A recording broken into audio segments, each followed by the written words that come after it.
When one Soviet tank halted a division, it wasn't just a skirmish, it was an omen. It is June 24, 1941. The sun beats down on the dusty, unpaved roads of Lithuania.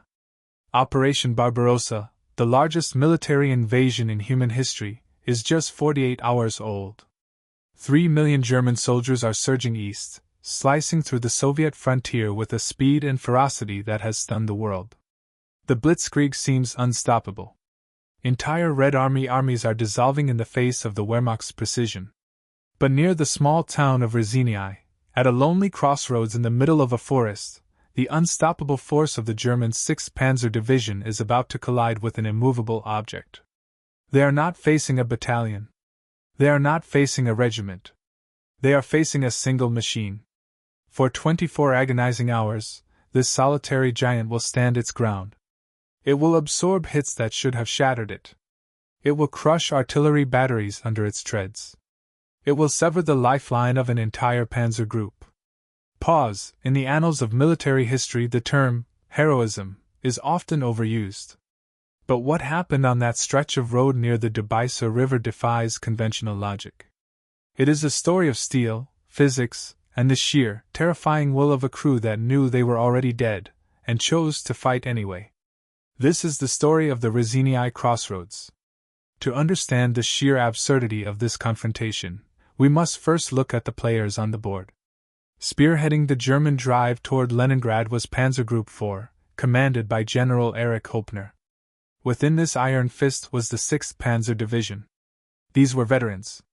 They had swept through France the previous year. They were disciplined, high on morale, and convinced of their own invincibility. Leading the charge for the 6th was Kampfgruppe Raus, a battle group commanded by the astute Colonel Erhard Raus. His objective was clear: seize the bridgeheads across the WWII River and keep the momentum going. Speed was life. Any delay gave the disorganized Soviets time to regroup. By the afternoon of June 23, Raus's units had successfully crossed the river and established a bridgehead. But to keep his tanks moving, he needed fuel and ammunition. These supplies had to travel along a single, narrow supply route, a rollbahn, stretching back to the German rear. Pause. On the other side of the line, the Soviet situation was catastrophic. The 3rd Mechanized Corps had been thrown into a desperate counterattack. Most of their equipment was obsolete, their communications were non-existent, and their command structure had collapsed. However, buried within their roster were machines that German intelligence had barely whispered about. The Kleinert-Varashi lift tanks. Specifically, the KV-1 and the monstrous KV-2. The KV-2 was a behemoth. Weighing 52 tons, it stood nearly 4 meters tall. Its boxy, refrigerator-like turret housed a massive 152 mm howitzer, a weapon usually towed by horses or tractors, now mounted inside a rotating turret. Its armor was up to 75 mm thick, rendering it immune to almost every anti-tank weapon in the German arsenal. It was slow, it was mechanically unreliable, and the turret was so heavy it could barely rotate on uneven ground. But on a narrow road head-on? It was a fortress. Sometime during the night of June 23, one of these KV-2s rumbled out of the forest. Whether it was lost, separated from its unit, or sent on a suicide mission, we may never know. It drove up onto the high ground overlooking the crossroads behind Colonel Raus's bridgehead. It parked. It turned its massive turret toward the road. And it waited. Little did the Germans know, their lightning war was about to hit a wall of solid steel. The morning of June 24 broke with the hazy heat typical of a Baltic summer. At approximately 0600 hours, a German supply convoy approached the crossroads. The drivers were relaxed. The front line was supposed to be miles ahead, secured by the panzers. This was the rear area. It was supposed to be safe. Suddenly, a thunderous boom shattered the morning silence. A 152 mm high explosive shell slammed into a truck. Metal twisted, fuel ignited, and the vehicle disintegrated. The convoy ground to a halt. Panic ensued. The drivers couldn't see the enemy, only the burning wreckage blocking their path. Another shot rang out.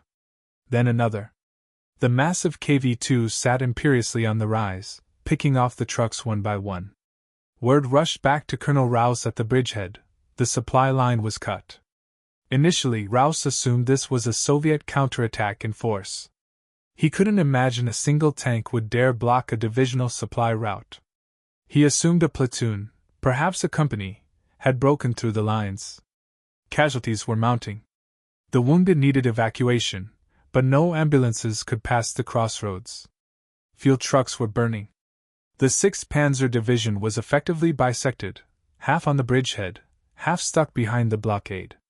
Rouse ordered the threat neutralized immediately. He dispatched a battery of 50mm anti-tank guns, the PaK-38. These were the newest anti-tank guns in the Wehrmacht, capable of punching through most armor known to exist. The German gun crews moved into position with professional efficiency. They used the terrain, creeping through the brush until they were within 600 meters of the steel giant.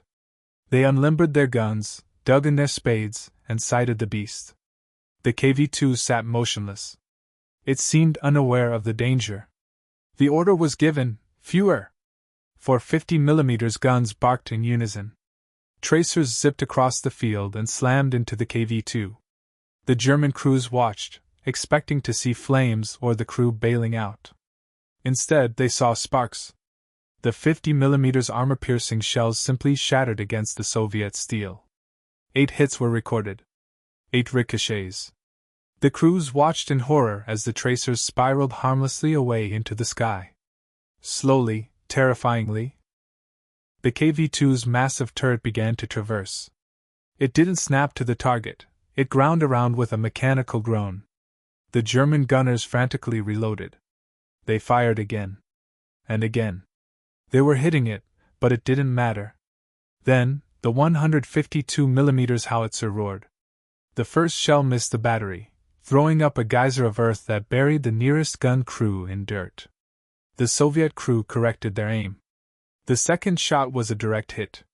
The German gun disintegrated. Systematically, the lone tank destroyed the battery. It was a massacre. 2 guns were smashed to pieces, the others were damaged. The surviving crews, stunned and bleeding, retreated into the forest. Colonel Rouse was incredulous. His best anti-tank guns had failed. The report came in. Our shells are bouncing off. By 1400 hours, the situation was becoming critical. The troops at the bridgehead were running low on ammunition. The wounded were dying because they couldn't be evacuated. The sun was high, the heat was oppressive, and that single metal box on the hill cast a long shadow over the entire division. Rouse realized he had to escalate. If the 50mm guns wouldn't work, he needed the sledgehammer. He ordered a huge 88mm flak gun to be brought up. The Act was legendary. Designed to shoot down bombers at high altitude, its high-velocity shell could slice through anything on the ground. It was the ultimate tank killer. The gun was towed out of the forest, the crew wrestling the heavy carriage into position. They were 700 meters from the KV-2. They had to move carefully. If the tank spotted them before they were set up, they were dead. The crew worked frantically, sweat pouring down their faces. They unhooked the gun from the prime mover. They began to lower the stabilizing legs. They were just seconds away from firing. But the Soviet crew was watching. Inside the KV-2, the conditions must have been hellish. The ventilation in early Soviet tanks was notoriously poor. The air would have been thick with the acrid smell of cordite, sweat, and oil. The heat from the engine and the summer sun turned the steel box into an oven. The crew, 5 or 6 men whose names remain largely lost to history, knew they were surrounded. They knew there was no rescue coming. They could have abandoned the tank and slipped into the forest. But they stayed. Through the narrow vision slits, they spotted the 88mm gun being deployed. The Soviet gunner didn't hesitate. He hand-cranked the turret. The loaders shoved a 40-kilogram high-explosive shell into the breech. The Germans were still leveling their gun. Boom! The KV-2 fired first. The shot was devastatingly precise. The shell exploded right amidst the 88mm crew. The gun was knocked over, its shield twisted, its crew killed or wounded instantly before they had fired a single shot. A silence fell over the battlefield. The Germans were stunned. Their door knockers, the 37mm guns, were useless. Their 50mm guns were destroyed.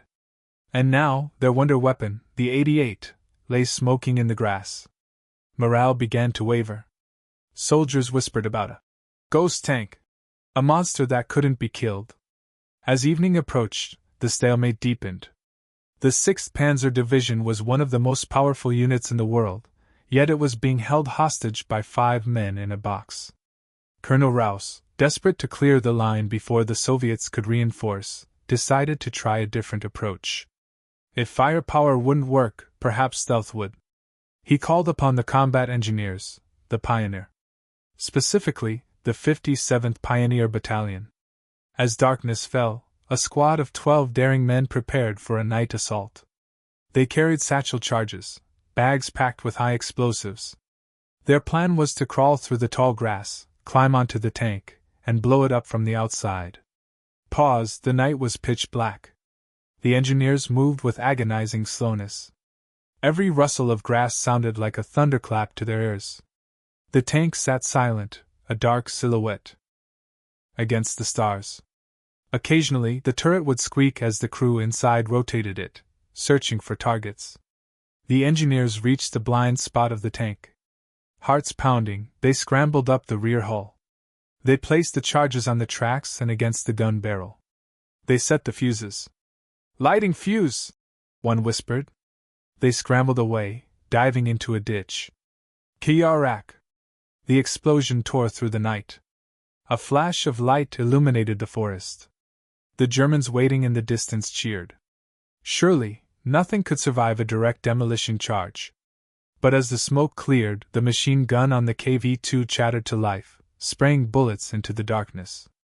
The charges had failed.